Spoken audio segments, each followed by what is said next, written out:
Նապոլեոն խմորեղենի անունը ոմանք կապում են նեապոլիտանյան անվան հետ, բայց կա մի ավելի հետաքրքիր ու բացատրելի տարբերակ։ 1912 թվականին Ռուսաստանում նշում էին Նապոլեոն Բոնապարտի դեմ տարած հաղթանակը և շերտավոր փխրուն խմորից որոշվեց պատրաստել խմորեղեն։ Այդ փխրունությունը խմորեղենի պիտի հիշեցներ ռուսական ձյունն ու ձմեռները։ Խմորեղենը ի սկզբանե ուներ եռանկյունի տարբերակ, որը հիշեցնում էր Նապոլեոնի գլխարկը, իսկ նրա վրայի շաքարի փոշին ռուսական ձյունը։ Что мне нужно делать? Задуть свечи.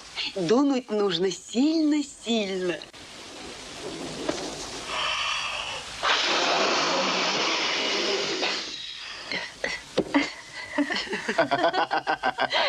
Черт подери, очень уж сильно. Այսպիսով Նապոլեոն խմորեղենը տարածվեց ամբողջ աշխարհում և դարձավ բոլորիս համար սիրելի։